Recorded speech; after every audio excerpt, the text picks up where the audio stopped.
Well, some people are so ignorant that they don't know themselves. And the greatest ignorance we have is the ignorance of self. Knowledge of self is our greatest reparation because it repairs us. Like I always say, the Honorable Elijah Muhammad gave us reparations a long time ago because he taught us who we were. He said, "You're not a nigga, you're not a slave. You understand me? Don't you know where you come from? Don't you know who you are? Let me teach you who you are." And when you talk about reparations, it's not a real thing that the government can really do for us because they can't repair us. We can only do self-repairment. And when we put that power in somebody else's hands, then we put ourselves back in the same subservient condition all over again.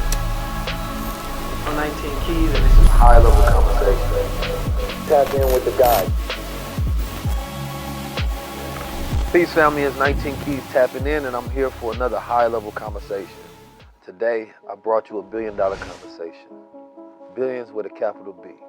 You understand me? This type of talk is only reserved for the generals. And I got a special guest here because everybody can't have this type of conversation. I had to bring in a VC manager. I had to make sure he done ran multi-million-dollar companies and been in the middle of billion-dollar deals. You understand me? A man that is in the flow of the money. Every time I talk to the brother, my net worth go up. You understand me? I go check, I Google myself right afterwards, and it's a couple of digits higher. You understand me? My aspirations, all of a sudden, they different. I might was calling an Uber, now I want a yacht. You understand me? This is the type of the brother that Keenan Beasley is. Not only he's a phenomenal entrepreneur, he has a company called Sunday to Sunday. You understand me? And they just hit, I believe, all Sephora stores. All Sephora, Ultas, yep. Ultas, everywhere. He's the man you want to know when you want to know everybody. You understand me? When you want to know everybody, you just find one man, and this is the brother, opens up his Rolodex, and he's tapped in. He currently has a show on Revolt where they helping entrepreneurs. What is the show called? I'm sorry. Bet on Black. Bet on Black, man. You really can't get a better, you can't get a better namesake than that. You know what I'm talking about? So y'all know what we do here, man. We have high-level conversations that really push the culture forward, push the conversation forward, you understand me, in all areas. And so today I really wanted to bring my brother in so that we can hone on a larger conversation because I'm seeing $1 billion being made. We are in the midst of the biggest wealth gap and a wealth transference in history of the world. So we have to have $1 billion conversations to qualify ourselves so we can have resources to liberate ourselves. No matter where you are on the planet Earth, you cannot do anything without resources. Right? And so that $1 billion conversation is so that whatever mentality and spirituality we have, we can match it with the resources to back ourselves up. So my brother, I appreciate you being on today. Man, I'm honored, bro. I'm honored. Yes, welcome, sir. welcome to the house, man. I'm excited. I'm excited for this one. Yes, sir. We're flipping it around this time. Yeah. So I'm following. So listen, man, I want to dive right into it, man. Where's the money? The money is everywhere. The money is everywhere. The money is everywhere. We're seeing. I know that when it comes to, like, let's say about funds, right? I know when it comes to the billions of dollars that's in circulation, we only get like 1.25% of that as a culture. Yeah. You understand me? How, like, talk to me about the numbers and how can we get into it? You understand me? Yeah, I think what's happening is the wealth is obviously centered at the top, right? Mm-hmm. We talking about the 0.001%. Yeah. Right. You know, so when you're talking billions, you're talking about a very, very elite group. And what they're doing is it's where are they managing and where are they moving their money. Yeah. You know, when you look at your super wealthy, they're really only taking about 17% and moving in these high-risk asset classes, right? And that's an extreme. Now, what's considered a high-risk asset class? Yeah, so, you know, when you think a lot of folks, right, you know, if you put money in a safer space, right, in a S&P 500, right, or a bond market, or some folks can even say real estate, right, in certain things that have longer-term plays, right? They're looking for dividends, et cetera. People are in real estate trusts, right, different asset classes like that. And then you get into the alternative assets, right? You really talk private equity, hedge fund, venture capital. Crazy returns, but high risk. So now, you know, as somebody that's wealthy, how much are you going to put into those high-risk asset classes? I think a lot of us, we're trying to move faster, so those high-risk asset classes become exciting. Yeah. So we're trying to play in venture capital, right? We're trying to play in private equity, right, in these different groups, but we don't necessarily have the base of wealth. So that risk starts to feel very uncomfortable for us, and we have to just be really smart and come together on those things. So let me ask you, you were once vice president at L'Oreal. Yeah. Why did you leave such a cushy job to do what you're doing now? What enticed you? Yeah, no, look, man, I did all the things right. You know, when your parents tell you what to do, like I did all those things, right? I was a straight A student growing up, right? I played football. I was a team captain, right? I gave back. I was active in the church, right? I volunteered. I went to West Point, right, which is a military academy, #1 school in the world. Wow. Right? Did well there. Got out. Ended up going at blue chip companies, right? Fortune 50 companies. I was at Tide. I was part of launching Tide Pods. I launched Gillette Mach 3 around the world. You know, Lysol, Dettol globally. French's mustard, Frank's Red Hot sauce. And then was vice president at L'Oreal running Garnier. So it was a lot of things that I was doing. What I realized is that once you get into that, those organizations, the infrastructure is built. So what you don't understand is actually how good are you? Is the machine good or is the operator? And I felt that the machine was good. I wanted to see if I was good. So I needed to go out on my own. So my, you know, a lot of that is ego, right? To see what I was worth and what I was capable of. But ultimately, you know, when you become an entrepreneur, you're saying your purpose and your passion is greater than your comfort. And when you're in those jobs, it is comfortable. Yeah. I don't like being comfortable. When I'm comfortable, I'm not learning. You said something, man. That it was. Oh, he done took the glasses off. Now hold up. The glasses had to come off early this time, man. But no, you said that the machine was good. Yeah. Right? And that's interesting because most people don't think about that. Like I worked at Prada and you know, I made them millions of dollars by working for them. But I knew for a fact that number one, I could never make ever as much money as them. You understand me? And I wanted to do the same thing. I wanted to figure out if I can go on my own and do that for self. Like, am I really as good as I think I am? Or am I attached to a machine that's good, right? And I think that's super key because I always encourage people to fire their bosses to see if they can become one. Those who have that, number one, I want to say this. I believe everybody has the potential, of course. 100%. They just, are you willing to exploit your own potential and make it manifest? Yeah.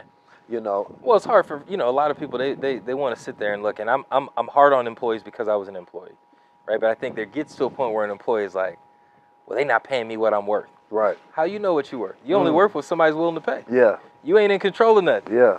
If I'm feeding you, you ain't in control. Right. You worth what I'm willing to give. And if you think you're worth more, then you got to go do that. That's a fact. Right? You got to go out on your own. You got to take that risk.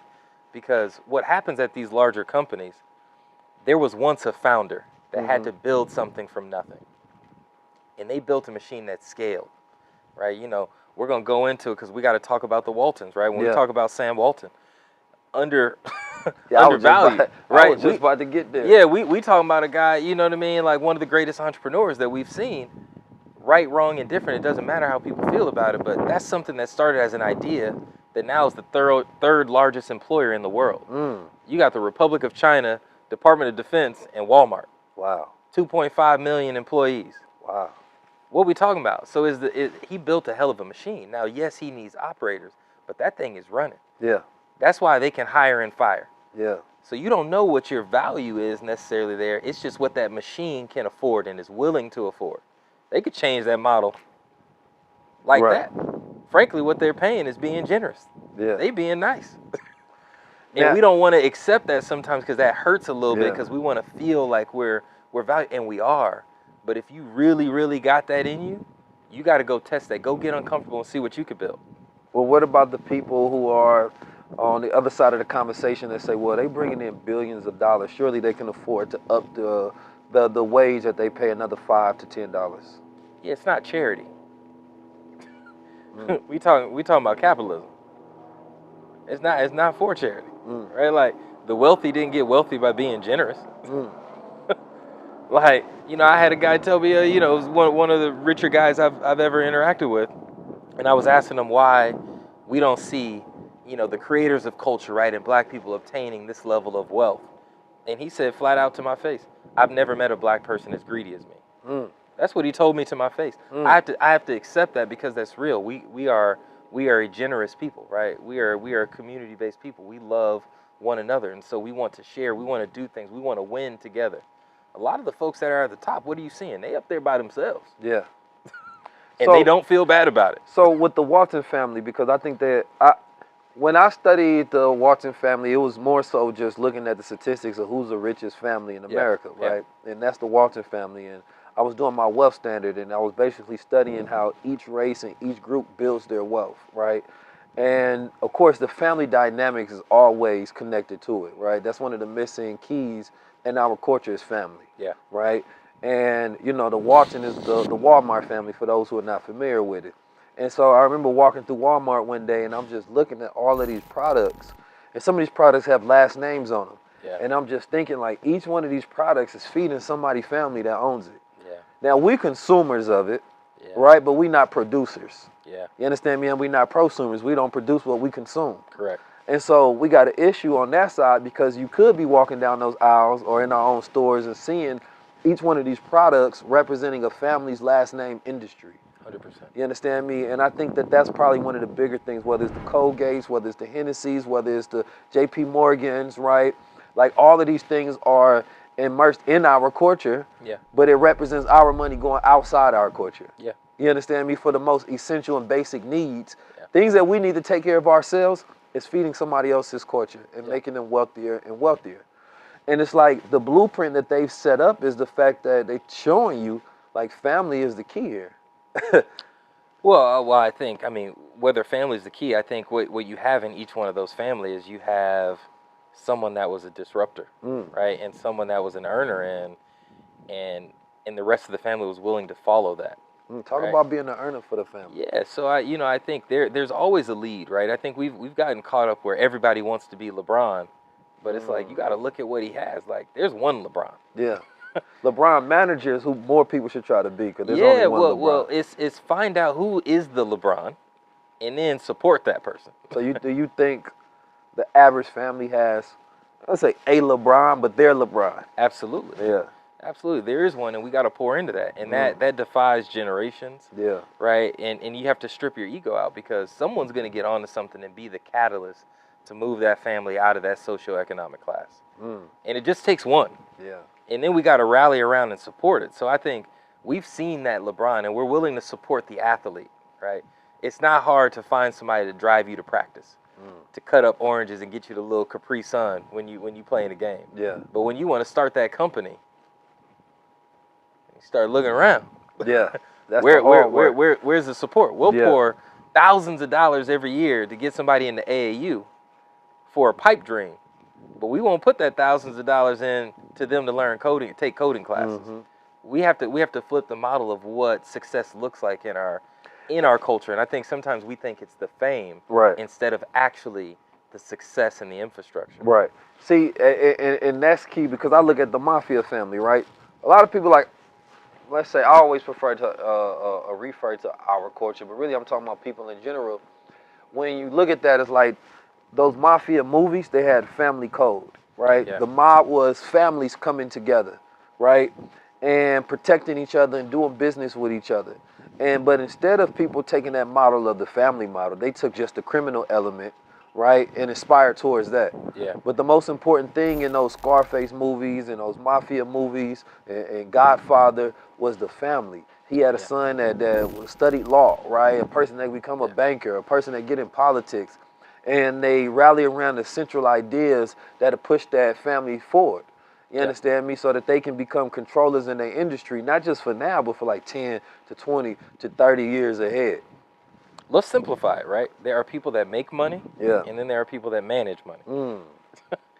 Not everybody can make money, right? Like, not everybody has that gift, and that's okay, right? But you only need in the family one person to really make money. You need a lot of folks to then manage the money. So that means that if you got a person in the family that's making money, you really hit the lotto. Especially somebody that's making a lot of money. Absolutely. That's what I'm saying. When you get that earner, when you have that LeBron, that Keys, right?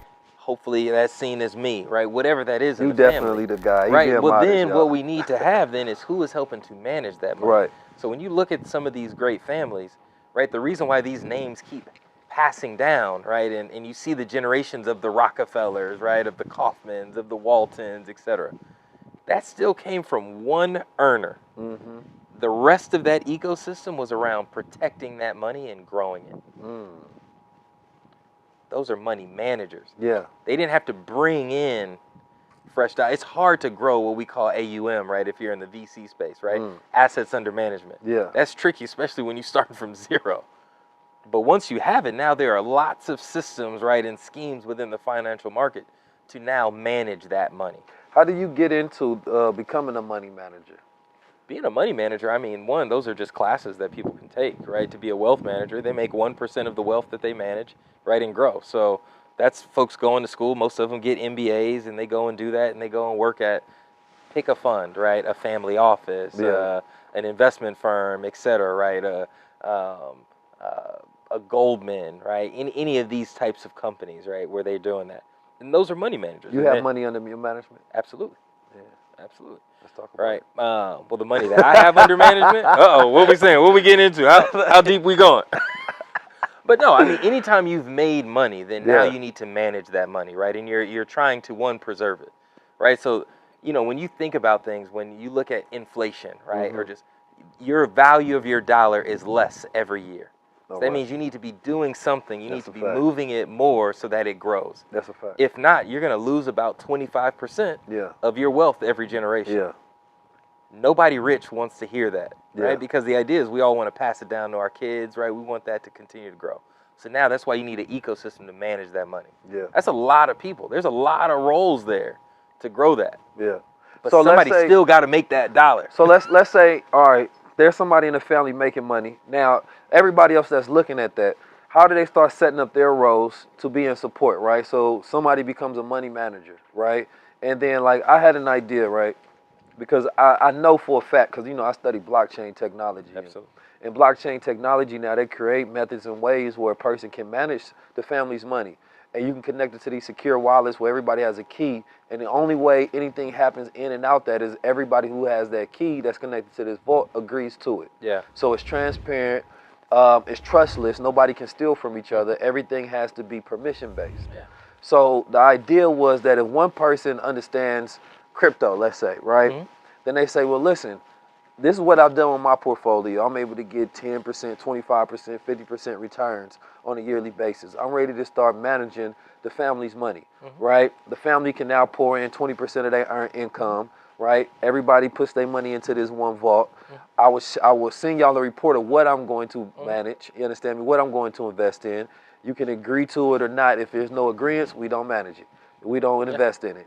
And this is a way where it incentivizes, number one, families to come together, have those conversations, but somebody actually get in that role. Because whoever managing the money also get a percentage from the family's money as well. 100%. You understand me? So they're incentivized to make the family money. Absolutely. And so instead of, and it forces the family to be responsible instead of all of this money going out, we saying, no, if you want to participate in the family's money, you have to put money into it. You have to become a manager, a supporter, an earner in some capacity. Yeah. So let's think about, like, how do we do that, right? There are known structures for that. Yeah. Right. Wealth isn't new. The institution of wealth has been around for a long time. Yeah. So that's why now you are consciously taking a job to learn those skills. So you can either be self-taught, which a lot of folks are. How did you learn? You do. I worked for folks, right? So what was my career? I learned how to make money by working for other people. So I didn't care about what my salary was. I was learning on the job, and thank God I was even paid for it. When it got to the point that I was no longer learning, what did I go and do? Make money myself. That was the whole point. So that takes humility. So it's okay that you have a lot of extremely wealthy folks that even work for me. Yeah. They're learning to extract some knowledge from me. They're taking a salary. And then at a certain point, they're going to quit. Yeah. And they're going to go do that for their family, which they should. But see, that key role, what you just explained, that's playing position. 100%. Right? Like, sometimes a general got to play the soldier's role. And you know, I always get this breakdown now about the difference between a warrior and a soldier. Yeah. Like that warrior, he go grow his hair out. He go be connected to his intuition, his instincts. He go move in his warrior's way about what he feel like he want to do and what's his personal war and his agenda, right? He's more of a mercenary. Absolutely. But a soldier is the one who learns how to commit himself, to take orders and to be disciplined. Yep. It ain't about what you feel about it. It's like, take the goddamn order so we can win this war. 100%. The general is the one who putting together the plans. He pushing the paper at the end of the day. He not on the front lines. Not all the time. You understand me? And not the way these armies are set up. But he earned that right. Yeah, he earned that right. And he's because the general is the one who creates the plan for the soldiers to carry out. 100%. And then sometimes a person that may be a soldier will in the future be a general, but you got to learn to play your role in order for you to meet your goal. Well, this is the problem, right? So, I think, and look, I'm not going to say this on everything, but there's some cultural phenomenons, right, and some terms that can start to bother me, right? Because everybody wants to be a boss now. Yeah. Right? When you look at the black population, man, we have a ridiculous amount of solopreneurs. They're not bosses. Yeah. What's the definition of a boss? They don't employ anybody. Who do you employ? What have you created? Are you creating wealth for others as well? Right? Like, there's no infrastructure. What we got is a bunch of solopreneurs. That's cool, but that's not sustainable. What you are is you're a hustler. You're not a boss. You don't own a business. That business, there's no infrastructure. There's no assets. What you got is just your effort. You hustling, and that's fine. But let's separate that, right, and move away from that, because too many of us want to call ourselves bosses, and what it creates is this this feeling of individualism, right? And we got a bunch of individuals, right? To be a general, at one point you were a soldier. That's a fact. Right? And so you learn to follow before you lead. Right. We got a lot of folks that want to just jump to lead. Submission is power. Yeah, and you haven't learned the principle. You haven't earned that right. That's our ego getting in the way. We're trying to skip steps, and when you skip steps, it's dangerous. Yeah. Right? You're going to end up losing that wealth. Right? Go through the process. Right? So when I gave my career statement, what I did is I started as an assistant brand manager and worked my way up to a vice president, and then became an entrepreneur, and now I'm a venture capitalist. Those are things. I went through all the steps. So I went through all the steps of the industry. I want to go to the step of the venture capitalism, because this is not something that's widely discussed enough in our culture, right? Yeah. People having assets under their management. And let me ask you this. How much money, what's the most amount of money you've managed? Well, I'm raising a $150 million fund right now. $150 million fund. You understand me? $150 million fund. I just like the way it sounds. What's the process of that look like as far as raising $150 million? I think one, it starts with, do you have an investment thesis, right? Do you have something that you think is going to generate returns, right? You've seen an angle and opportunity in the market. The next thing that typically happen is, have you tested that, right? Have you done something to demonstrate that? Either with your own small checks where you've proven that out, maybe you've invested some of your family's money, or maybe you actually operated and created it yourself. Yeah. But something that proves out that thesis is correct. And now you're trying to get buy-in from other folks to say, hey, I can generate these same returns for you with more. And here's How hard is it to get some of that VC money on you on the other end? Oh, I think all aspects of raising money are difficult. But you just not the raising money part for a person that want to get some of the money raised. Well, I'm saying all aspects of raising money are difficult. So whether you are trying to get money from a venture capitalist or you are trying to raise money in your fund to be a venture capitalist, both aspects of it now, are very difficult. I know we leave a lot of money on the table just by not going after it, though. Yeah, I think sometimes what we do is, what we're raising money for as a lot of black folks, and look, I have a nonprofit called Venture Noir where, we run cohorts, or we run entrepreneurs through a program and an education system to get them ready for venture capital or get them ready for scale. What you find a lot of times is we're hungry, right? So it's like Maslow, right? You're trying to meet your basic needs. We're out here trying to just eat. So what happens is you're trying to get just enough money to be able to eat. You don't have even the freedom or the comfort to think about the long-term play. And so that hurts us. So what we end up doing is we ask for small money, right? So when you're a venture capitalist, and let's say, so I'm raising a $150 million fund. I got to deploy that money over the course of, let's call it 5 years. So then I can now get into the point where I'm getting a return cycle for me to get my actual dollars out of it, right? So, okay, if I got to deploy $150 million and you ask me for $50,000, I'm not going to do it. That's too much work. I got to do a lot of work. I got to give out a lot of $50,000 to deploy $150 to get my return. That means I have to have a different infrastructure. I got a different cost structure in order to deploy that money, because it costs money to give money. Legal fees, right? Due diligence, right? Analysts, teams to manage it, follow-up calls, sitting on the board, calling to help that company to grow. That is a cost of giving money. So we ask for too small of money for folks that have big dollars to deploy. We Now, have to paint a bigger vision. Not to cut your wisdom, but I know that that's true. Is we don't make the conversations worth enough. No. You understand me? Like, to entice that particular world, you got to start off in the hundreds of millions and the billions of dollars. Talk crazy. You understand me? Like, let them bring the number down. You understand me? But we sell ourselves short. Say it again. Self-sabotage. Yeah. It's like, damn, that's all you want? That's it? That's what they think in the back of their head. Like, man, I think you could get that, though. Yeah. I think you get it. I can't give it to you. Yeah. But I think you can get that. Yeah. But, I mean, it's like, do you think we've ever properly evaluated the Court's worth? No. Ever.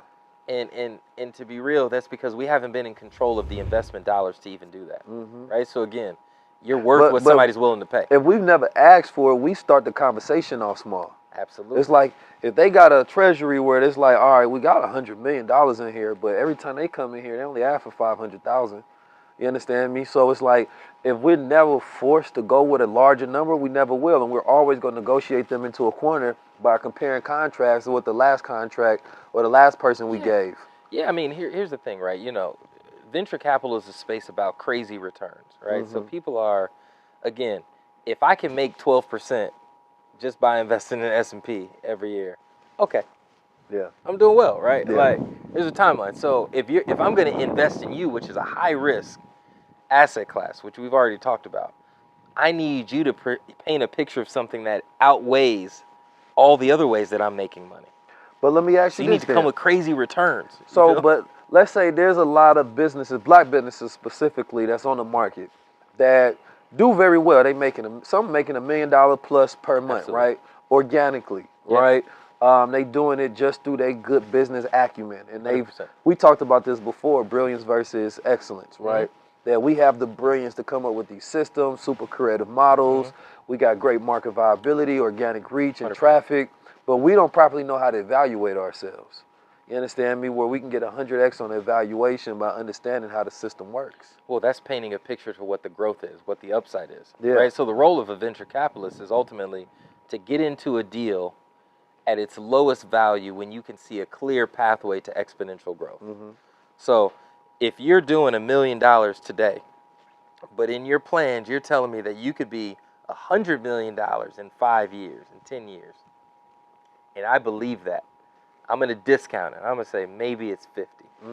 Okay, well, if I can get you in, you're doing $1 million, and I'll say, you know what, I'll invest at you, and I'm going to give you a valuation of $5 million.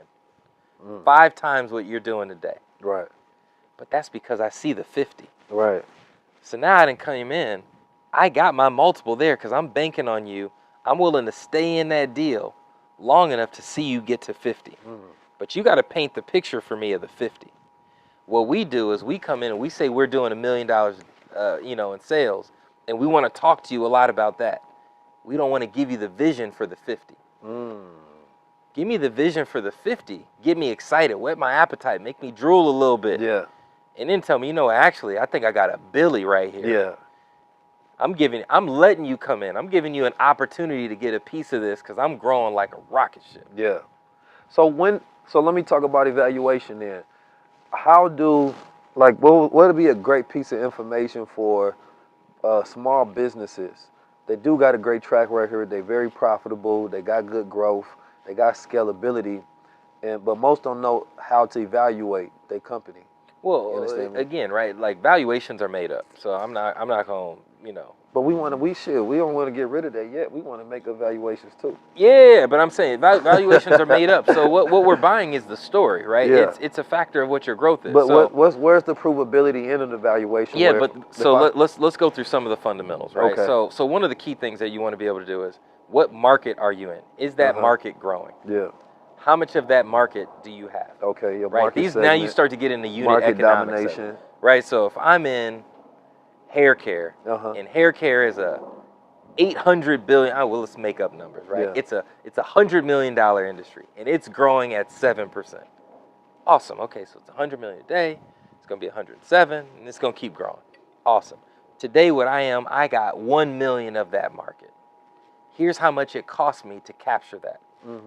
But now I'm showing you, based off of my research, and what we have is Now I have room to grow and capture a larger size of that prize. Mm-hmm. That's what you got to prove to me with either your data or within your performance metric. And now you're going to say, hey, I've sized the prize. We're 1 million today, but we can be, if we do this, this, and this, we can be 20 million of that 100. Mm-hmm. Okay, awesome.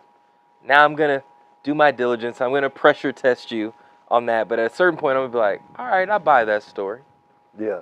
Then I'm going to ask you, okay, how much do you need to make that real? That's where we get gun shy, right? Because a lot of times as people of color, right, as black folks, we don't like borrowing money. Yeah. We don't like owing people money, right? It comes because we think we got to pay it back so quick. Right, This is a long-term investment. This isn't, raising from your cousin, getting $20 and like, man, I'll pay you back tomorrow. That's too short-sighted. This is saying, no, okay, I need $5 million to realize that 20. So what happens for us is we'll have a great business. We'll identify a size of prize, but then we won't realistically talk about what it costs to get there. Venture capital is trying to pay for you to get there faster. Mm-hmm. So when you're a small business owner or you're raising venture capital, you're not giving away ownership of what you currently have. What you're doing is you're buying speed for where you're going. We too much think about the fact that we're giving away something. And then that creates this angst. Well, now it's like what I'm valued, because you're talking about present day. That is emotional. No, you talking about buying speed to your future self, to that future company. That's it right less. there. That's super key. I always talk about the difference between being efficient and effective. Yeah. Right? Efficient is doing what you're good at, right? At your pace. But effective is going a longer distance in a shorter amount of time.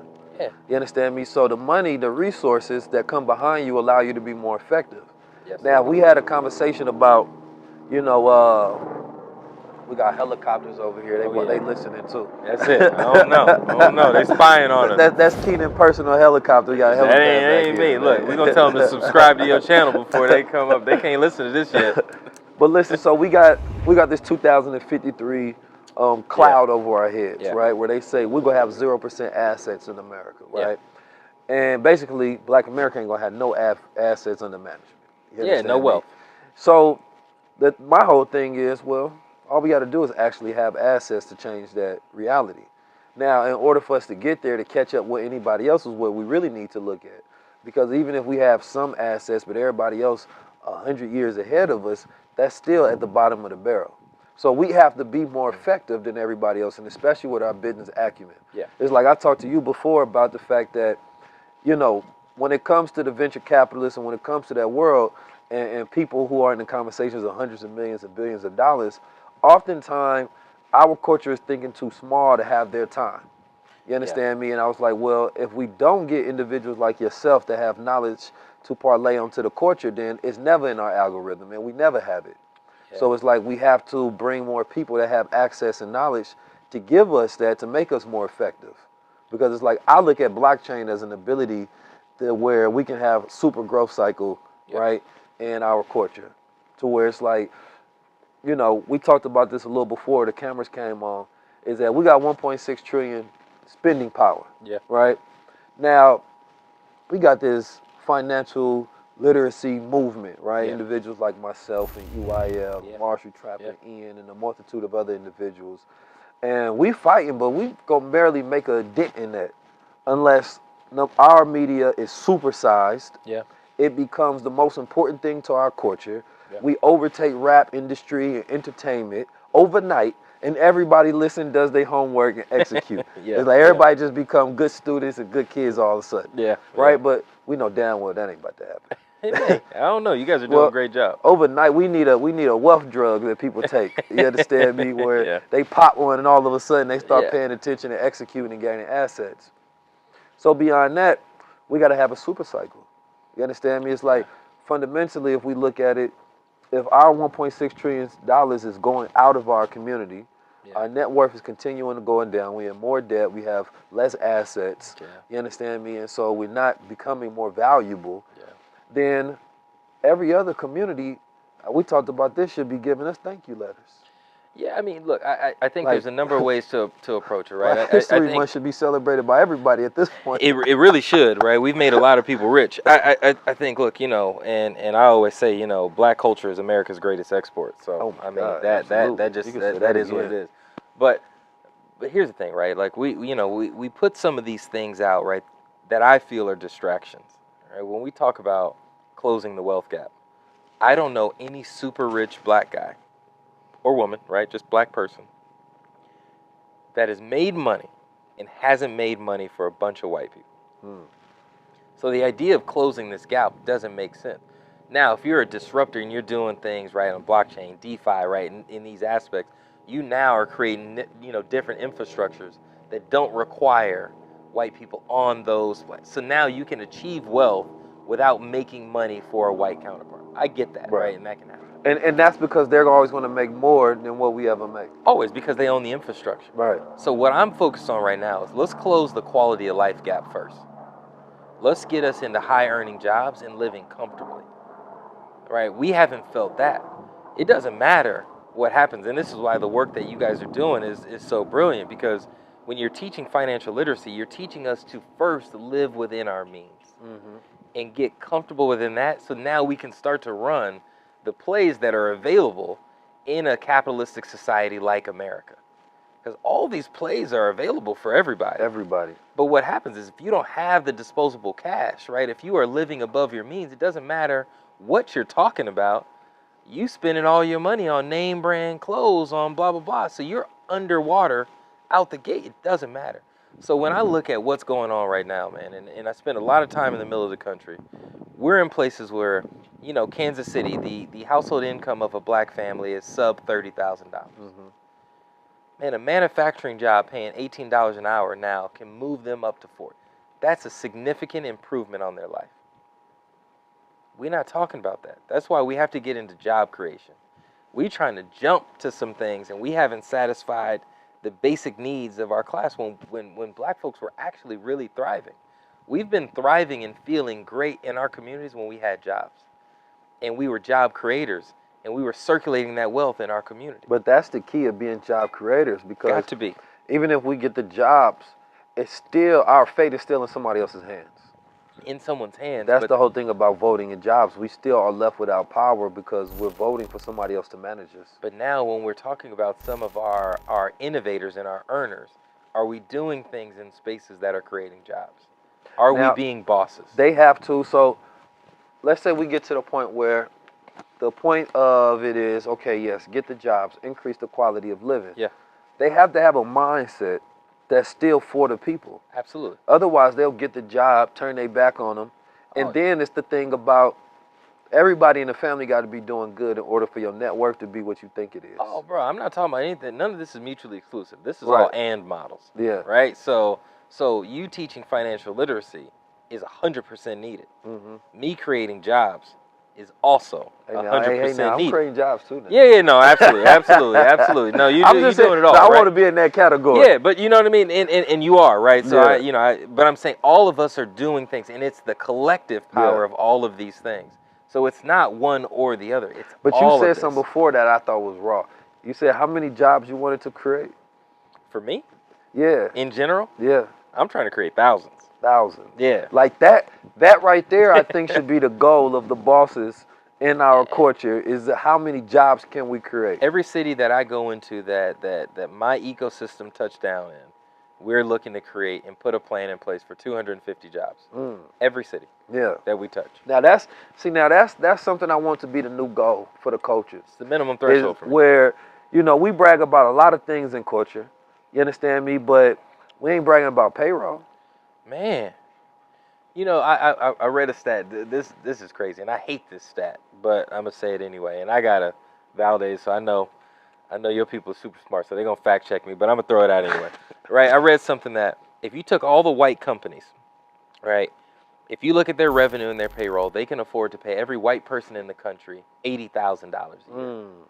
And I said, whoa, right? Because you're talking about household income, right? You know, across the country, about $55,000. So I said, man, all right, that's what they're doing. So clearly they're hiring some other minorities, That's a lot of right? money because it's like 426 million white folks. Yo, we talking about a lot of folks, so they can afford to pay every white person, right, from their income, $80,000. If you take all the black-owned companies, they can afford to pay every black person in the country $5,000. That's our problem. We're not creating jobs. Yeah. We're not even thinking about creating jobs. We're thinking for self in some of these things, right? And we're hustling to satisfy our family, but we're not building infrastructure. But see, that's why I say family, because the family the people around you have to have money as well. Because when I look at net worth, right, you got your earned income, you got your debt, you got your assets. You go add that up, and that's going to give you your net worth. But people forget about the fact that the average black person that goes to college, you understand me? Most of their wealth is going towards debt, right? Paying off those college loans. Yeah. Like billions of dollars in our community still goes towards college loans and debt. And so when I look at the reality of that, it's the fact that if the family around you ain't up as well, a lot of your net worth also goes towards taking care of those people because you're the only earner in that family. Yeah, so your net worth, you got to minus that based on how many siblings and family members and people you taking care of at the same time. Absolutely, and debt doesn't always have to be a bad thing, right? In debt, it's just, do you have enough diversification that is outweighing the debt? No, debt can be a great thing because America is run off debt. It's built off of it, right? So I like that. Yeah. Well, I said this before, is that you know who America owes more than any other people on the planet Earth? Like, who we owe? Yeah. Who is America's biggest debtor? I would assume China. China, Japan. Yeah. And then there's one other group of people they owe more than anybody, and that's Black Americans. You understand me? Indeed. And I was always taught that. I like that. I like that. Uh-oh. I like that. You understand me? And so they definitely got to run a check still. But and to that point, it's like, debt was one of the first ways that slavery was brought into. Like, if you owe somebody, you got to work for that person. Yeah.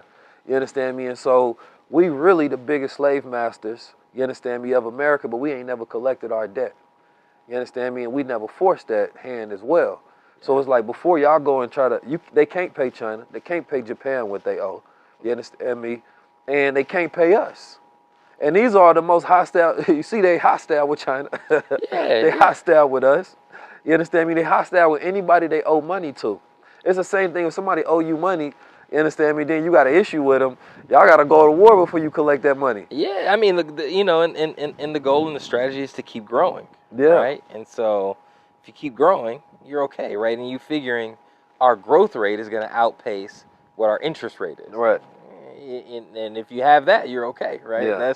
That's the balance and the flip. I think, when we look at black culture, right, and black folks, for me, I'm like, look, man, we have all the culture and the driver, right? We have the populace, right? Uh-huh. And the drive of things. What we don't have is control of the asset. That's a super fact. Right? And so if we can start to figure out what assets we want to own and then put our cultural power on that, we've now created wealth. All right. What do you think are some of the top assets that every family should invest into? Well, look, I'll save that conversation for you guys as the investors, right? So I won't get into that. I will talk about some things that what we drive. I like what Ray Dalio gives a breakdown. He said, gold is still the greatest asset because everything else is compared to gold, right? Yeah. When you're talking about what's its value, right? Crypto has not met the gold standard yet. And so gold is something that I believe that every family should own, right? That's a hedge still. Yeah. Crypto, stocks. Every black family should have a life insurance policy. You understand me? With infinite banking system. I'm not a registered money manager like No, that, this is not. So I don't get into those financial advice. These are just asset classes that you can invest in to where if we get to that year 2053, it's impossible for us to not have wealth if we have assets. 100%. What we also are, though, is some of the world's greatest creators. Yeah. This is a creator economy right now. It's never been easier to create assets. That's a super fact. So I think what we're also give me a breakdown on that. Yeah, so let's talk about what assets we can create, right? IP. When we're talking about people creating NFTs, right? These are assets. When we IPO, intellectual property opportunities. Yeah, That's what I so think when we NFTs can create are. products, when we can create, we're creating things, right? We are designing clothes. We are creating things that can be consumed, right? These are assets. This is intellectual property. That's what wealth is created off of. So I can invest in somebody else's asset, right? And then try to get a vig off of that, right? You know, cool, okay. And I think people should do that. That's a diverse portfolio. But again, I'm talking about being Sam Walton. I got to be it. So my energy is on creating of the asset and then building the infrastructure so that that asset can continuously grow. But that goes towards my list though, because one of the things I always say, everybody should create an essential product. It is absolutely on your list. I have seen that. You know I believe in that. And I mean, because that's so key. Because I mean, think about so key. Just think about the things that we use on a daily basis. You can go to your bathroom and look at all for business ideas, right? You can go in your closet and look for business ideas. Things that you have to buy on the regular, those are all business ideas. Like I need tank tops, I need t-shirts, I need boxers, right? I need a toothbrush, I need toothpaste. Let's even approach it very simply. Let's talk about what we influence. Let's start there. What does black culture influence? Everything.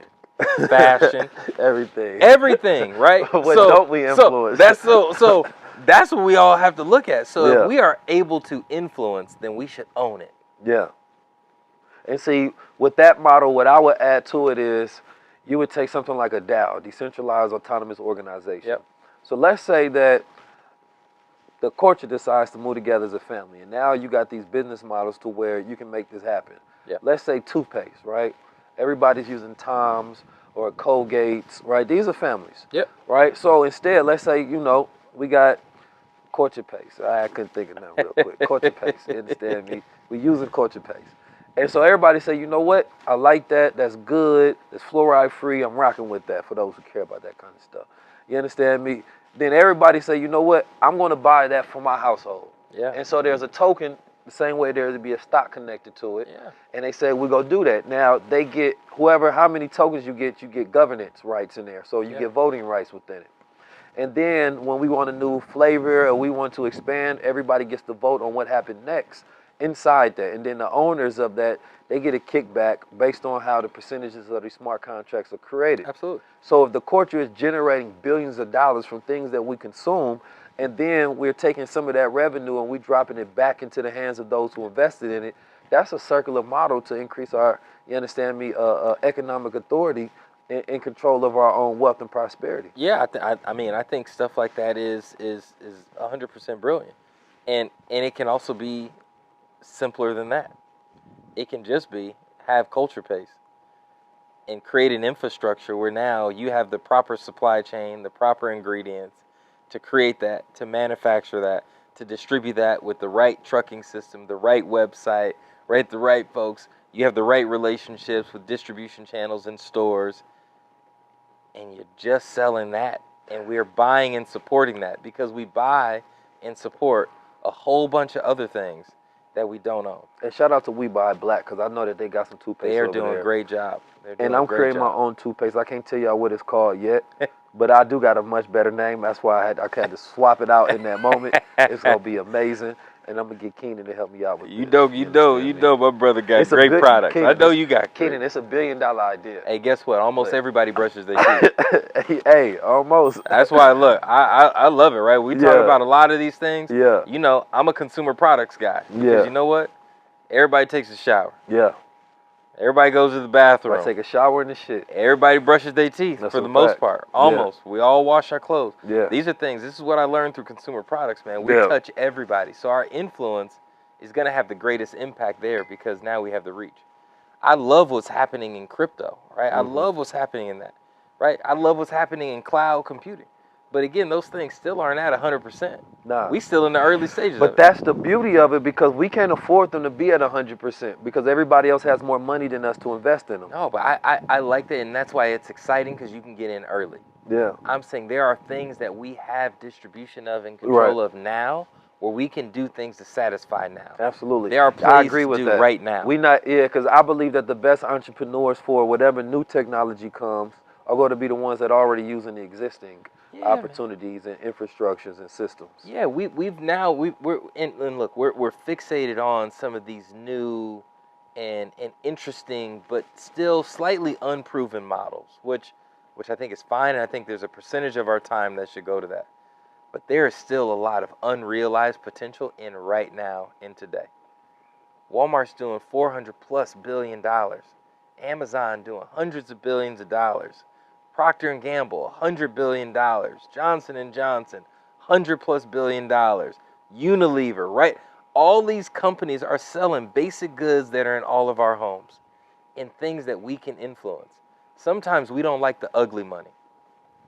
We want to get the sexy money, the new shiny object. Man, I'm cool selling toothpaste. Yeah. I'm cool selling toilet paper. I'm cool selling underwear. Cool selling razors. Yeah, shoestrings. We using that stuff every day because now I don't have to spend money to convince you that you need that. You've already bought into that. Now I just got to put value in front of you. Yeah. So now I'm trying to figure out my distribution, right? I'm trying to figure out how to be different. That's cool. That's a tweak. I can tweak and get my family through. So I don't want us, while we're focusing on some of these shiny objects, let's not forget that there's still some low-hanging fruit and things right in front of us. But that's why we need people like you too. 100%.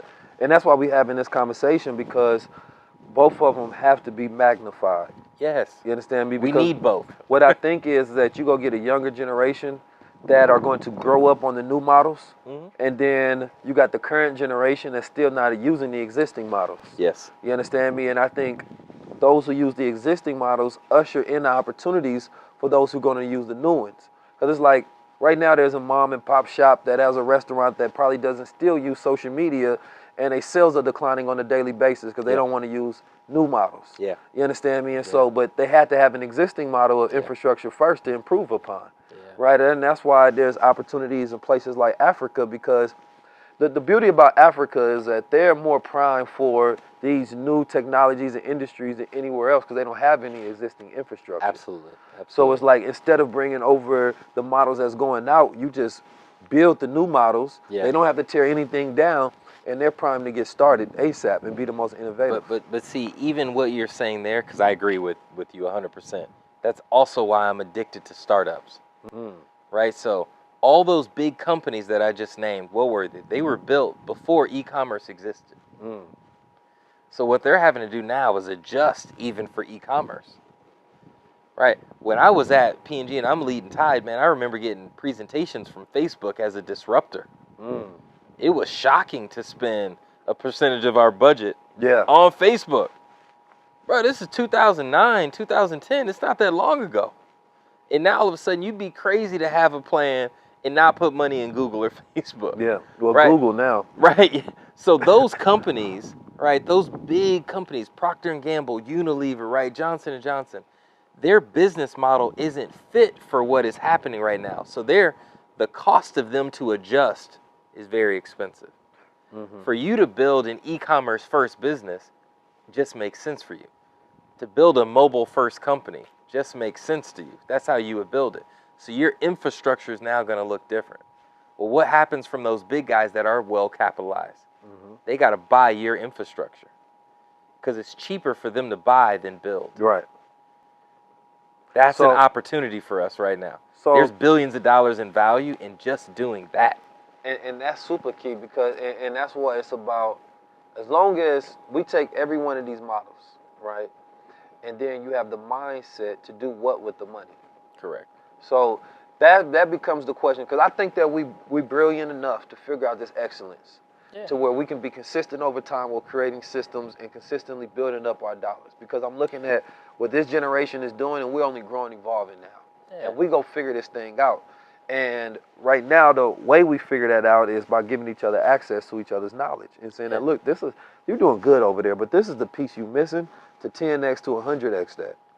Because I'm gonna be honest with you, I want billion-dollar conversations, and I know a lot of people, they get on me aggressive about this, saying, well, it seems that we just go to a place where we just capitalists. And here's the thing, I understand that you don't have to be wealthy to be for the liberation of our people, right? And the people that are not wealthy and rich in our society, or in our culture, sometimes they're doing a lot more than those who have the resources. So there's also that thing of detachment of when you get it, you no longer feel connected because now you're a part of the system rather than one of those guys who feel like they need to destroy it in order to build their own. Like the lower class is always more revolutionary because they have more to gain if the world crumbles, if the current existing symbols. Yeah, but the revolution has to be financed. It has to be financed. And So that's why we all got roles. we focus on being rich and righteous. That, money and morals. When they go hand in hand, then that's when you can do liberation. But when the money is without the morals, it's only for the man. Yeah, and and that's going to be up to the individual, right? And you have to make that call for yourself, right? And what that arrogance is, and what your why is, right? I can't control that. I know what my why is, right? So I'm not worried about my what capitalism does to my spirit. It doesn't control me in that way, right? So Capitalism just funds your spirit. Yeah, I'm just it's a tool, right, for me. It's not changing who I am, right? Fundamentally, I'm gonna love my family regardless. But I always say you can tell how dangerous the man is when he get the money to fund his mind. You understand me? Ooh, say that. If he does something with the money, either because two things happen. Oftentimes, the ideas that they did have, and they're like, when I get this money, I'm gonna do this, that, and the third. That spirit a lot of times die out by the time you get the money because you had to go through so many steps that spirit didn't even make it through that process of you gaining the money. And so sometimes you have to do a reset and be like, what was the thoughts I had before I got here? You understand me? I think there's a few things too that happen, right, with folks and money, and this is me in an observation seat, right? When you make quick money, you can lose it quick, and you're now beholden to that, and so you're vulnerable, and you're scared, and now you start to do things that can be immoral because you're fearful. When you take your time and you don't skip steps, you now got a process because now you've learned and you can always make it. You have less fear. So that's why I like patient money, right? Because I'm chasing the knowledge, because then you can't take that from me, right? I can have $1 billion, lose it, and make it again if that's the case, right? And so I like where we are going within this, and that's why I'm a little bit resistant of the new money kind of models, right? In that spirit, because we're losing and missing some of the fundamentals, right? We talk about all this financial literacy and all these things, and I love having $1 billion talks because that's how you and I are. But guess what? You also made $10,000, then $100,000, then $1 million, then $10 million. You can have $1 billion conversations. We trying to have $1 billion conversations, and we don't know how to make $100,000. Yeah. Now, but that's why wild to me. This conversation is not reserved it's for everybody because it's aspirational, right? So it's like with some people, I want to have the $100,000 conversation, but then I also want to inspire those who are getting into a position to continue to think about expansion, right? And that's what is more so about. It's like I'm gonna have conversations where I break down the math, where it's like, okay, do you want to make another $500 per month, $1,000 per month? Do you want to create a small business? Because all of it is really simple math. And most people don't do enough the simple math to add up. I need to sell this, I need to sell that. Because my idea of wealth, and I heard Ray Dalio talking about this. He said, look at it time-based. It might have been Ray. I'm going to give myself this credit. You understand? Because I don't know if it was him or not, so I'm going to just take it. It might have just been you. It's just you. You understand me? But he said, look at it time-based. If you take and do an evaluation on yourself by how much time you can afford.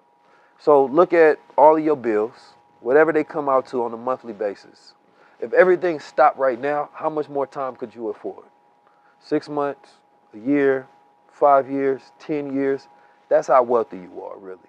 You understand me? That's your true net worth and evaluation. Yeah. And for a lot of people, unfortunately, they got one more day. They got one more week. So that mental myopia kicks in where they can't see beyond their problems. Yeah. I can't think beyond my problems. Yeah.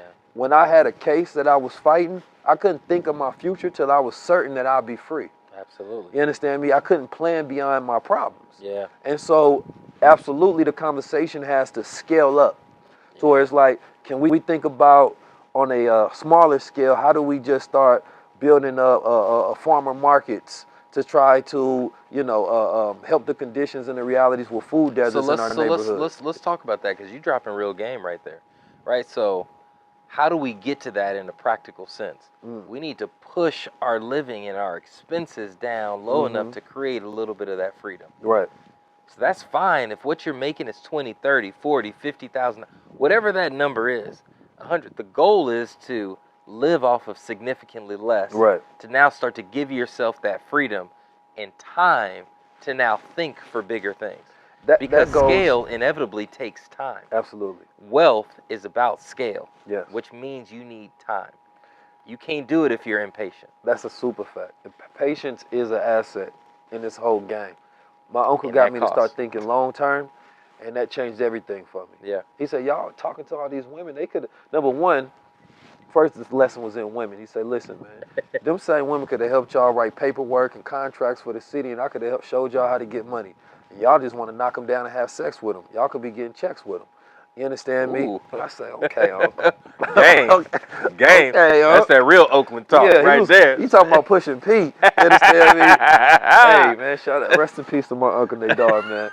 Rest in peace. But see, he used to take me to city hall meetings and government meetings because he was getting government contracts. And I remember he said, listen, y'all think too short term. So you want some money for next week and next month. He pulled out a check was like for a couple $100,000. He said, look, this is from work that I did years ago. You understand me? But the contract just came in. He said, look, I can show y'all how to, you gonna take one of the women, goddamn, they'll put the paperwork in, become the assistant, instead of something you just knocking down for a round. You understand me? Instead, you having them working with you, right? And then, it still didn't click to me at that moment, but it did later on when I started reflecting, because I tried to force myself to start thinking beyond my circumstances. Yeah. Right? And many of our people are punished by their circumstances, and they can't get into their imagination. They can't get into their vision. Yeah. Your life only goes as far as your vision. Your move only goes towards your vision. Yeah. So if you lack vision, you walking blindly. Yeah. And so my thing is, when you talk about scaling up, you got to identify what you want to do. Like, it gets real simple. You understand me? Like, who you are, what do you want to do with life? What's your vision? Some people got a $10,000 vision, they got a $100,000 vision, but they not the person that can bring that out yet because their habits don't match that vision yet. Yeah. So when I was sitting, you understand me, on my mattress in the back of this house, we didn't even have the front house, we had the back of the house, paying like $800 a month. I realized another thing is that when you want to scale your lifestyle, sometimes you got to put yourself in a position where you are forced to do it, right? Like, I had to increase my bills, you understand me, that it forced me to start making that kind of money so I can start having to maintaining that lifestyle. Yeah. Like, I have a driver when I go out sometime, and at first, the first time I see somebody do that, I was thinking like, damn, how much that costs? And then I was thinking in my head, how many times could I actually afford to do that? But I had to stop myself because I was limiting myself. And instead, it said that if you start to create a lifestyle for yourself, your habits, your move, your rituals, it will force you to stay ambitious to maintain that lifestyle. But the problem is that oftentimes we get money and we become content. And we don't have to do anything beyond our comfort zone to maintain the life that we live in. So, but if you add in, I got to take yacht trips on a monthly basis, I got to have me a driver, I got to have these habits, then it forces you to make more money beyond your means. So it starts with having an abundance mindset. If I got $100, I'm not giving out 100. I can only afford to give out $1 at that point. You understand me? If I got 10,000, I can give out $100, right? But we think that all of our equity, all of our capital that we have, we can spend and use. Yeah. So go 5 to 10%, and that's your budget.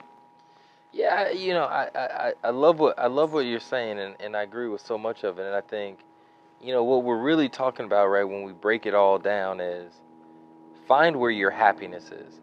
It is much easier to create wealth when you're happy. It is very hard to create wealth when you are unhappy and chasing something. Yeah. Right? So I think the goal is to create the sense of freedom. And that's why we're seeing some other cultures, right, and communities build wealth at extremely fast rates, because they're sitting in happiness. Yeah. right? They don't all their basic needs, they're met, right? When you see these super rich folks and they're still driving whatever cars because they don't care. Yeah. That's not linked to their happiness. We put a lot of things and we put our happiness on stuff that now creates more pressure. And we're accustomed to having the pressure. And instead sometimes, and I think this was one of the blessings of the pandemic, and and it is hard to say that because I know there was loss of life, right, and lifestyles and loss of business, but it gave us the first time that we've had to pause and really realize, are we happy with what we have? When you can't go to the clubs, when you can't go to that restaurant, when you can't go to that concert, and what you have is to sit there and play cards with your family. Are you happy? Yeah. And what it taught a lot of us was, man, thank God we're blessed. We got our families, we're here, we're alive, we're healthy. It created a sense of gratitude. That's what And I think what you're starting to see now is exponential wealth being created because folks are no longer being distracted by some of the bullshit that's out there. We're realizing that we're good, and now I can take a longer term play. I don't care about having a driver. I'm cool if I gotta walk to the store. Because at the end of the day, that doesn't even matter. What my happiness is, man, I get to go down and I'm gonna make dinner with my lady tonight. And I'm gonna play with my daughter. It don't cost me no money. And that's a road too. That's a road, right? Because, gratefulness is the road to happiness. Absolutely. That gratitude is something that, it's something that I think we've lost in our culture, was what we had. We had intrinsic joy. Even when we had nothing. Intrinsic joy. We had joy, right? We were singing, we were dancing. Our culture is literally joy that was rooted in what should have been pain. That's why people were envious of what we had. Because those with nothing are happy with anything, and those with everything are happy with nothing. I encourage everybody to go to a party if they can in a favela in Brazil. When I went to Africa, sit in South Africa, in the Orange Town in South Africa, amen. them Joe Bird, kids, man, outside. they was the happiest I ever experienced. Unbelievable, with nothing. A joy, because you can't miss nothing. You got everything when you're not comparing your life to everybody. So now introduce information with joy, they will go off and create.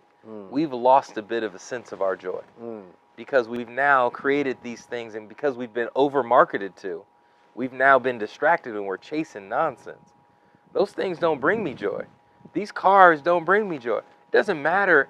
Popping bottles doesn't make me happy. Anybody who's ever gone to the club and popped bottles, it feels good. I ain't gonna lie. It feels good for that moment. Guess what you're gonna wake up with? A bill. A hangover. It don't matter. There's no happiness the next day after popping bottles. Yeah. You buy a car and you pull it off the lot, it feels great. I get that. That's temporary joy. A month later, it's just your car, and now it's a car note that you got to figure out. Now I got to work to pay this note. See, this is why that watch, that jewelry, all those things are distractions. What we have to eliminate are the distractions and focus on our gratitude and our joy. And that's something that is innate in Black culture, man. That happiness and that love and that God is in our spirit. Right. And when you hone in on that, it now frees your mind up to now create wealth because you have the patience to be able to do it. Now you need patience to create wealth. I met you. Put the frame right here.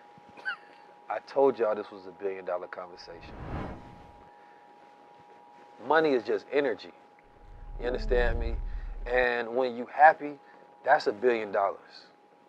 Like the one thing that they hate to see us is happy. Because when we happy, we manifest. When we happy, we charge, we electrical. We're the greatest beings on the planet when we happy. And unfortunately, mental health is on a consistent decrease and decline because we don't know how to just take a walk down the street.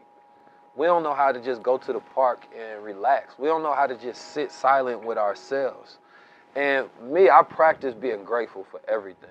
I got a podcast titled Gratefulness is a Tactic to Win the War of Life.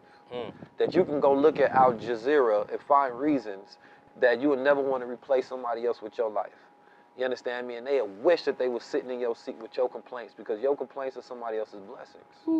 I went to the restaurant the other day, and I seen these two young ladies eating together, and they had some fettuccine on salmon. I mean, it was good, boy. Well, shout out to Stevie's, a black-owned restaurant out here in LA. I'm on this thing where I'm going to every black-owned restaurant in LA. I'm trying them all. Look, please blog that so I can follow your journey. I'm following right behind you then. So I'm watching these two girls. They eat, and they get up and they leave. They had a basket full of popcorn shrimp. Both of them had 2 big bowls of fettuccine. By the time they left, it don't look like they touched it. I'm almost full to the top, and I'm talking about didn't look like they touched the shrimp, nothing. And it just had me thinking about the gluttony and greed in America, right? Like, we want inherently more portion size than any other part on the planet Earth. You understand me? And we think we need more than we do. You understand me? Because we've been programmed to want more than we need. Well, dissatisfaction drives consumerism. That's a fact. So we market dissatisfaction. Yeah. To make you drive consumerism. That's a marketing tactic that's been around for whatever, right? Yeah. Our basic needs, we don't need a lot. When we look at the 1.6 trillion, that's the thing. Happiness will keep that money in our community faster than any other tactic on the planet. 100%. Because we'll stop spending it outside for things we don't need, especially when we realize we have everything already. Well, this is also part of the problem, right? So a lot of what we're spending and why it leaves our community is what we're actually doing is we're not buying the goods, we're buying the feeling and the access to something that we feel we should have. Yeah. Right? We're not buying Nike because we love the shoe. We're buying because what that represents. So if that shoe was black owned and was from Keys and Keenan that lives next door, well, that doesn't give us access to a new world. Right? We'll start to support each other a lot more when we realize that we are happy and we have it within. And now we're buying things that actually are meeting needs. Yeah. This is part of it. That's why gratitude, what we're talking about. Look, we done gone deep. We went from billions of dollars to talking about now let's get to the root of where these things are. But I think it's the same thing. It is the same thing. Now we've brought it and made it pragmatic. When we look at billion, the word billion got ions in it. Yeah. It's billion ions of energy that we got to get circulating. Like, we are the energy. If you take Black America, Black culture, and you put it into anything, it will power it up. Yeah. No matter what sector, what industry, no matter. Black people get a hold of it, it's going wild. Yeah. So, but what happens if we take control of our own energy? And happiness is our ability to do that. So once we have that mindfulness and we practice things like transcendental meditation and simple things by, just sitting down and thinking about what you're grateful for. Like, a person won't take 10 seconds out their day to think about that you've been blessed with skills, you've been blessed with life and health, you understand me, and just be grateful. That changes the game because they no longer have us running around for things, feeding everybody else culture so that we can feel accepted. Man, what is over marketed to, right? The things that are outside of our community that involve Black culture. We don't see shows of the Cosbys anymore. We don't see shows that promote our happiness. We see a lot of media that promotes the toxicity that exists with us. That's a right? fact. The dysfunction. There's a reason for that, and people are dancing off of our pain. When we talk about the cultural appropriation, right, in these things, right, a lot of these songs and rap music were rooted in trauma. Somebody else who's not going through any trauma is dancing and skipping and rapping to your stuff. That's horrible when you really, really look at it. We got to start to flip some of these things, man. We got to start to celebrate what we have because we have a lot, right? So that's why I'm cautious to not talk about these things right around wealth gap and zero wealth and all these things. What I tend to focus on is the fact of Black culture is America's greatest export. Black culture is the world's greatest export. It's the world's greatest export, because right? We are the incubator for the world. Yeah. What we now need to do is incubate our culture. That is the premise of all that I do. I like what we got to about this. It's basically a mental health conversation now. We're talking about the culture, which is, I think, is tied into it because 100%. The issue is that there's two folds on it. I like to keep the pressure on a bit for us because sometimes we get lazy. Yeah. And the issue is the fact that we complain about things we could be working for, right? Yeah. And so I don't want to hear us complain about anything that we actually have the ability to obtain or change, right? The big thing that we're touching on, right? And I'm gonna say it in look in my way, right? In my cheesy nerdy way, right? In all this. Here's what I found that starts to happen. If we've made wealth building and all these things sound complex, and it starts to feel intimidating, and we automatically weed ourselves out of it, right? Because we don't feel we can obtain it. The reality is the wealth, like you said, and all these things is already in us. We possess the energy. That's a fact. So when you flip that and you feel it starts to feel much more obtainable. It's less intimidating. My goal right now, what I want to do in all of my platform, right, and when I talk about normalized black excellence and these things, is I don't want the wealth and all those things to feel intimidating. Right. I need us to normalize it. It's not about the exception. Because if I continue to praise LeBron James, and I love LeBron James, but very few of us are going to be 6'8", freakish athletes, right, with that kind of gift. He is a walking exception. You and I are everyday kings walking on this earth that we can all be. I want to normalize what we are. Yes, I think you're exceptional. Yes, I think I'm exceptional. But yes, I think all of us are exceptional. And we need to start to feel that and normalize that instead of making it where black achievement is an anomaly. Black wealth creation should be an expectation. I expect us to be great. So that's why it's hard for folks sometimes to work with me, because when you come and work in my organization, I expect that you're going to be great, and I expect that at a certain point you're going to leave and go and build something amazing, because I believe it's in you. And so I'm only going to talk to you in that way. I'm never going to talk down to us and all those things. Well, and that's just simple education. It's education, but it's literally simple belief, right? I don't have to educate you. Well, some people are so ignorant that they don't know themselves. And the greatest ignorance we have is the ignorance of self. Knowledge of self is our greatest reparation because it repairs us. Like I always say, the Honorable Elijah Muhammad gave us reparations a long time ago because he taught us who we were. He said, you're not a nigga, you're not a slave. You understand me? Don't you know where you come from? Don't you know who you are? Let me teach you who you are. And when you talk about reparations, it's not a real thing that the government can really do for us because they can't repair us. We can only do self-repairment. And when we put that power in somebody else's hands, then we put ourselves back in the same subservient condition all over again. That's why you've always loved. That's why I love sitting. I talk to you and I have so much respect, man, and admiration for you, because this is what we always end up getting to, right? Because this is what you do, right? You're bringing it down and you're bringing the conversations, right? And you're pushing it to the masses. We need more of that so we can feel that. Yeah. I need more of us being encouraged. I need more of us having love for one of us. I need more of us being confident. Yeah. And collectively now, that starts to create change faster than anything else. Yeah, self-love, man. Because what we've done, man, there is a machine, right? A marketing machine that is about control. And it has shifted. Those narratives, a lot of that stuff is toxic. We got to be careful what we consume online. We got to be careful what we put in our bodies from a food standpoint. We got to be careful who we give our energy to and who we sleep with. We got to be careful who we party with and interact with, because we got to protect ourselves, man. Our power, all right, our wealth is our energy. Right. So what do you got to do? We just talked about there's people that can earn money, and then there's people that got to manage it. Right. Well, if we're the wealth, we better do a better job of managing our wealth. We better are start protecting ourselves. Managing ourselves, period. That's because we're the wealth. This is what got me on the greatest trajectory of my life, was that word manage. Ooh. You understand me? And what I realized is that every area that I'm not able to manage myself in my life, I'm a boy in, right? And so I broke it down and said, you got to be at that man age. That's when, in management and business terms, is the ability to administer your activities to get to set obligation and goals. Yes. So if I can't manage my hygiene, right, then I'm a boy in that area. But I can manage money, I'm a man in that area. Yeah. Right? And so I realized that I can't, just because I'm a man in some areas don't mean I'm a man in all areas. So managing yourself, I think, is one of the biggest words that I know, because I think it qualifies you to set you up for success in life.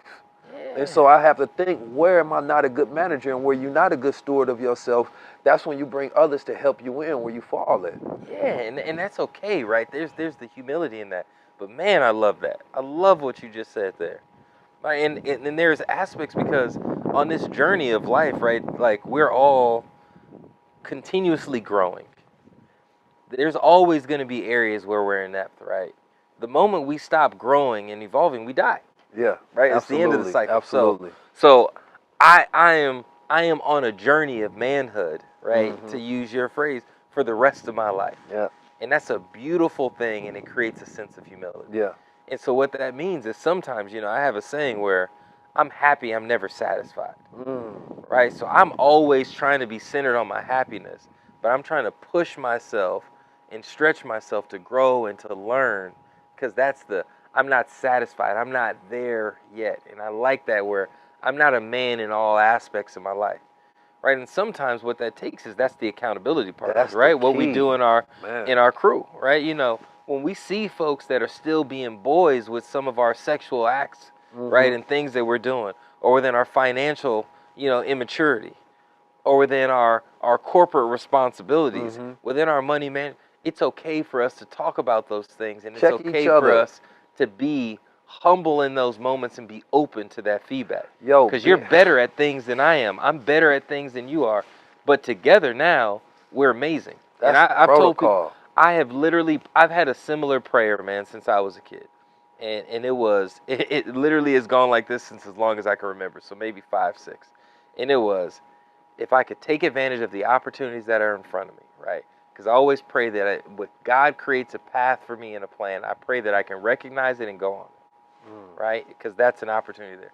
And then the other thing for me was always around, I want to learn from the experiences of others, because I can't experience everything. It's impossible. This world is too vast. But if I could learn from you, right, and because experience takes time. I don't have infinite time. Right. But if you can share your learning with me, man, I pray I That's could take access. that. Right? That's the access, right? That's the information. That's how we go faster. Those are two things. And I did that. I didn't even know what I was praying for as a kid, I don't think. Yeah. And it's been my same prayer. I'm But 38 years old. The things, the psychological rhythms you go through as a child develop who you become as an adult subconsciously, and you don't even realize it. Oh my God. I wanted to get to this last point, man, and it's the idea of, because I think we talked about some beautiful things, right? And I think that those are really the health, the mindset part, I think is the most important. And there's this book, it's about called African Psychology.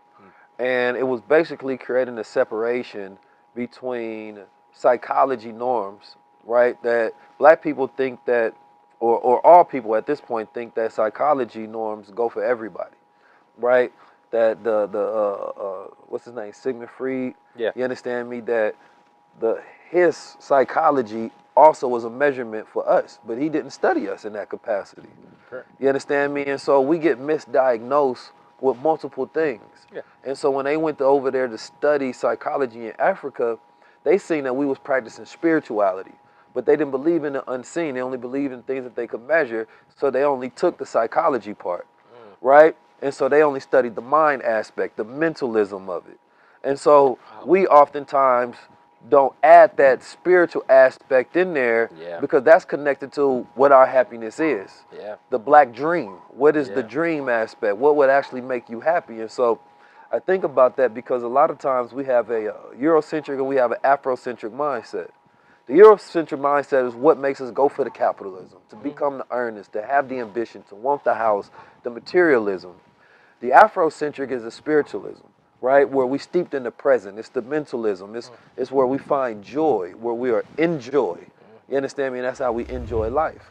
And those things are things that we can just use our bodily spirit to appreciate, right? Like, spirit is like, you see we have this fire right here. And I look at spirit like each one of us have a fire inside of us. But in order for that fire to keep going, it has to have air, right? The Honorable Elijah Muhammad said, you choke a man, he no longer have access to air. He no longer has spirit. He dies out.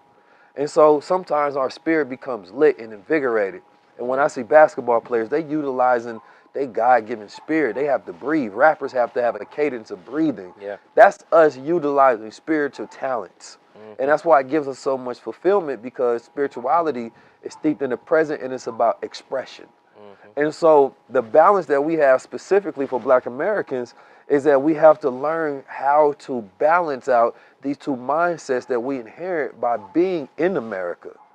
You understand me? And so we may be measuring ourselves by a psychosexual measurement that Sigmund Freud threw out there, but that has nothing to do with us, to be honest. Yeah. Because we don't have those same issues with our mama, Yeah. first of all. Put it out there.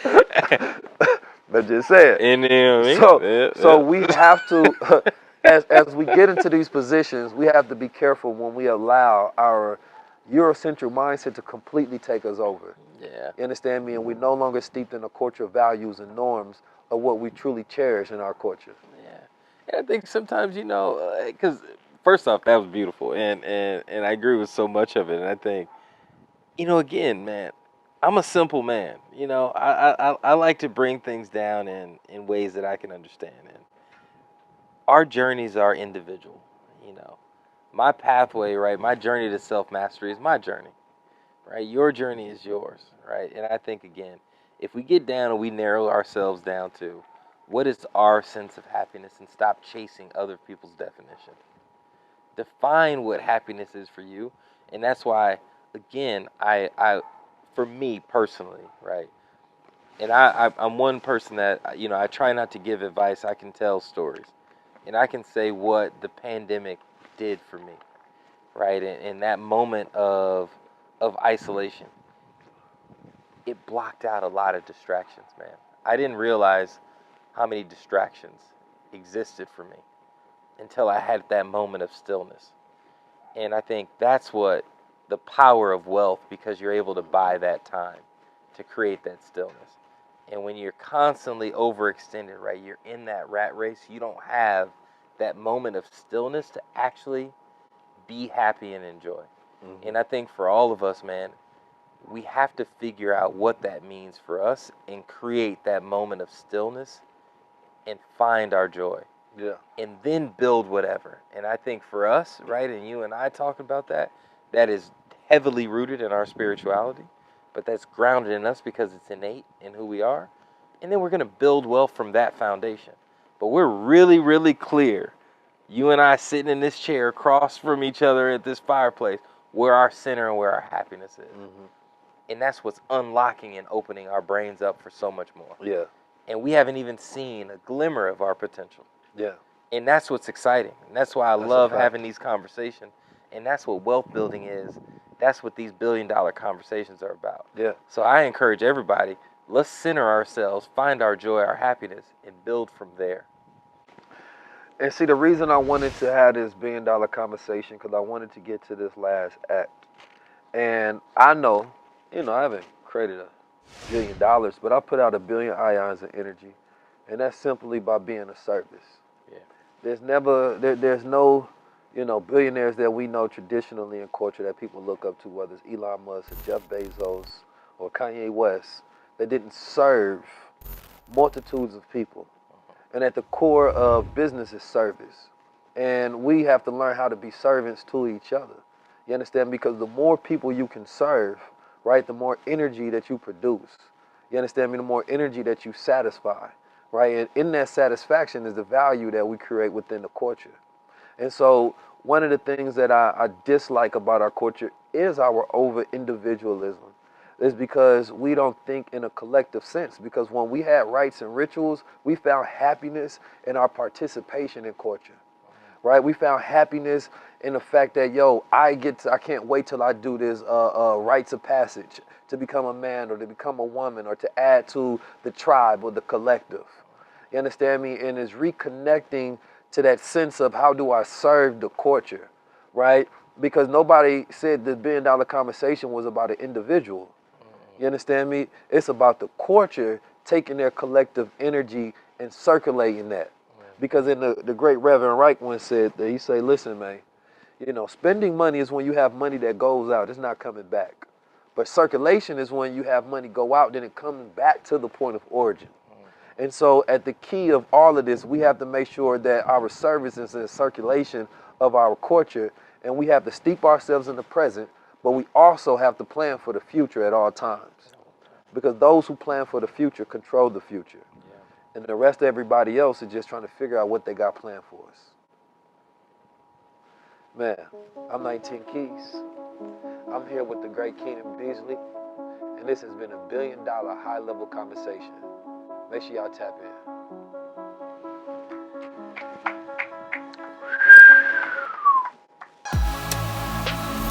I'm 19 Keys, and this is a high-level conversation. Tap in with the guy.